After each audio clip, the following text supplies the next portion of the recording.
যে আপনি এখন 5ই আগস্টে আছেন, শিক্ষার্থী ছাত্র জনতা উচ্ছ্বাস করছে।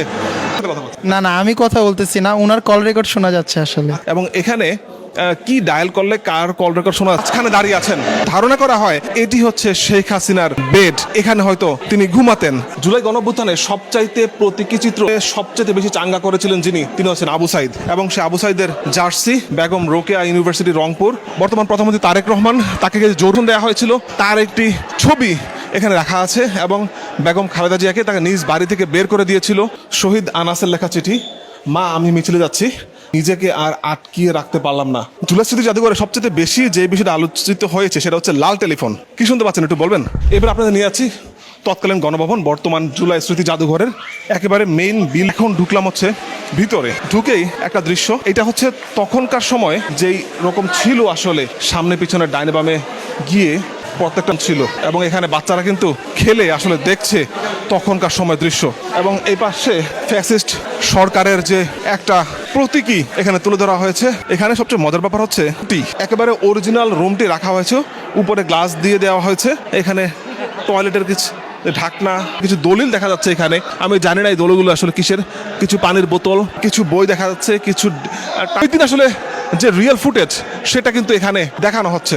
এবং এইখানে বর্তমান প্রধানমন্ত্রী তারেক রহমান, তাকে জোরপূর্বক নির্বাসন দেওয়া হয়েছিল, তার একটি ছবি এখানে রাখা আছে। এবং বেগম খালেদা জিয়াকে তাকে নিজ বাড়ি থেকে এবং সেই সময় বেগম খালেদা জিয়া কান্নায় ভেঙে পড়েছিলেন সেই ছবিটি। এবং পাশে ডক্টর খন্দকার মোশাররফ হোসেন, মির্জা ফখরুল ইসলাম আলমগীর আহত অবস্থায়।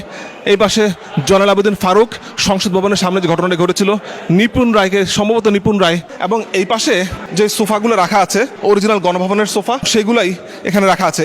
দেখতে পাচ্ছি যে সেনা অফিসাররা লাশ নিয়ে যাচ্ছে তাদের সহকর্মী। 2009 সালের পিলখানার যে ম্যাসাকার, যে ট্র্যাজেডি ঘটেছিল, সেই স্মৃতি এখানে রাখা আছে। এবং এইখানে পিলখানা হত্যাযোগ্য পরবর্তী একটি মিটিংয়ে শেখ হাসিনার সঙ্গে সেনা অফিসারদের বিক্ষুব্ধ প্রতিক্রিয়ার ফোন কল, সম্ভবত এখানে যে ফোন কল, সেই ফোন কলের রেকর্ড, অডিও রেকর্ড এখানে আছে। এবং একজন সেনা অফিসারের যে পোশাক, মেজরের প্রতিকৃতি, এবং তার নাম দেখে বোঝাচ্ছে মেজর মাহবুব। এখানে লেখা আছে সেদিন শহীদ হয়েছিলেন, এবং তার ব্যবহৃত জিনিসপত্র এখানে রাখা আছে স্মৃতিস্বরূপ। এবং তার পরিবারের কিছু ছবি এখানে রাখা আছে। এখন যে রুমটাতে আপনাদের নিয়ে এসেছি সেটা হচ্ছে শাপলা চত্বরে সেদিন যে ঘটনা ঘটেছিল সেই দৃশ্য।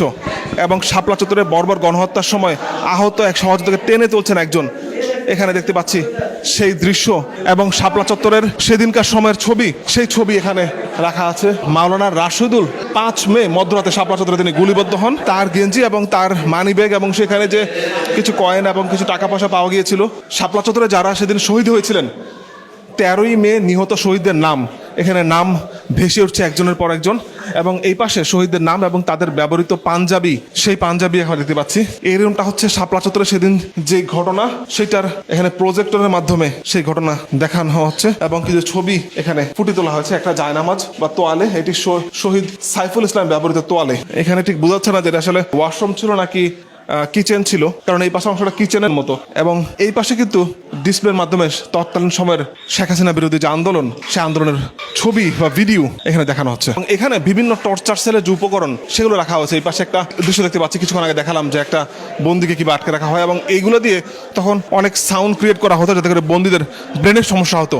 র্যাবের গোয়েন্দা বিভাগের পরিচালিত একটি গোপন বন্দিশালায় এই চাবকটি পাওয়া যায়। 5ই আগস্টের তখনকার সময় যেরকম দৃশ্য ছিল, ওয়াল ঠিক একইভাবে রাখা হচ্ছে। কি কি যন্ত্র দিয়ে মানুষের উপরে নির্যাতন করা হয় এগুলো আমরা দেখতেছি, খুব ভালো লাগতেছে, আর অনেক কিছু জানা হচ্ছে। এখানে বিভিন্ন সময় তখন যে গুম হয়েছিল তাদের বিভিন্ন স্মৃতিচিহ্ন, যেমন স্মৃতির ছেলে ইনান, তার বাবা গুম হয়েছিল, এবং গুমের পরে যখন বাবা ফিরে আসছে না, ছোট ছেলে সে একটা সময় অপেক্ষা করতে করতে তার বাবার ছবি এবং 4 জনের ছবি, এবং সেই ছবি এখানে দেখা যাচ্ছে। জুলাই স্মৃতি জাদুঘরে সবচেয়ে বেশি যে বিষয়টি আলোচিত হয়েছে সেটা হচ্ছে লাল টেলিফোন। শেখ হাসিনা তখনকার সময় লাল টেলিফোনে কথা বলতেন, এবং এখানে অনেকগুলো প্রতীকী লাল টেলিফোন কথা বলছেন বাইক আসছে, সেটার স্পেসিফিক বলা আছে। যেমন 701 ডায়াল করলে এখানে ASM মাসুদ কামালের সাথে কথা বলছিল, আমির হোসেন আমির সাথে কথা বলছিল। 702 ডায়াল করলে সেটা শুনতে পাচ্ছে। এইভাবে প্রত্যেকটা স্পেসিফিক কোনটা ডায়াল করলে কার কল রেকর্ড শুনতে চান সেটা কিন্তু স্পেসিফিক করা আছে। নিচতলা থেকে এবার যাচ্ছে দোতলায়। দোতলায় ঢুকলেই প্রথমে আপনারা দেখতে পাবেন এখানে একেবারে 5ই আগস্টে যেই ফিল হয়েছিল, চারদিকে প্রজেক্টর, আপনার কাছে মনে হবে যে আপনি এখন 5ই আগস্টে আছেন। চারপাশে আন্দোলনরত হাজারো শিক্ষার্থী, ছাত্র জনতা উচ্ছ্বাস করছে এবং আপনি মাঝখানে দাঁড়িয়ে আছেন। দেখতে পাচ্ছেন এদের প্রজেক্টরের মাধ্যমে চারপাশে, এমনকি নিচেও এখানে প্রজেক্টরের মাধ্যমে ফুটিয়ে তোলা হয়েছে।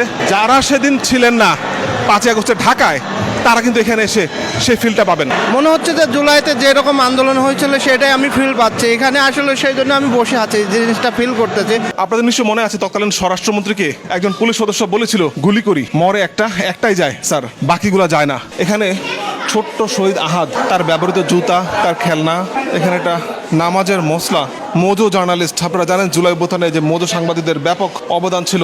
একজন মোজো সাংবাদিক তখন নিহত হয়েছিলেন, শহীদ তাহির জামান। তার ক্যামেরা এবং তার আইডি কার্ড এখানে রাখা আছে। 5ই আগস্ট ঠিক একদিন আগে বাংলাদেশের পতাকা বেঁধে শহীদ নাফিস সেদিন নেমেছিলেন আন্দোলনে এবং তাকে গুলি করা হয়েছিল এবং তার লাশ সেদিন যেই রিক্সাটি করে নিয়ে এসেছিল সেই রিক্সাটি কিন্তু এই জুলাই স্মৃতি জাদুঘরে আমরা দেখতে পাচ্ছি। ধারণা করা হয় এটি হচ্ছে শেখ হাসিনার বেড, এখানে হয়তো তিনি ঘুমাতেন। এই ব্যাপারে নিশ্চিত কোনো তথ্য আমরা এই মুহূর্তে পাচ্ছি না। যেহেতু ধারণা করা হয় পাশের রুমটি ছিল তৎকালীন প্রধানমন্ত্রী শেখ হাসিনার বেডরুম, সুতরাং এটি ছিল তার ওয়াশরুম, কারণ একেবারে বেডের পাশেই এই ওয়াশরুমটি এবং এই পাশে হচ্ছে এখানে তিনি হয়তো গোসল করতেন, এমনটা ধারণা করা হচ্ছে। জুলাই গণঅভ্যুত্থানে সবচাইতে প্রতীকী চিত্র, আন্দোলনে সবচেয়ে বেশি চাঙ্গা করেছিলেন যিনি, তিনি হচ্ছেন আবু সাইদ। এবং সে আবু সাইদের জার্সি বেগম রোকেয়া ইউনিভার্সিটি রংপুর, সেই জার্সি দেখতে পাচ্ছি। তার বাবা মা দুই পাশে এবং এই পাশে একটি আইডি কার্ড রাখা আছে, সম্ভবত এটি আবু সাইদের আইডি কার্ড। শহীদ আনাসের লেখা চিঠি, মা আমি মিছিলে যাচ্ছি, আমি নিজেকে আর আটকিয়ে রাখতে পারলাম না, সরি আব্বুজান।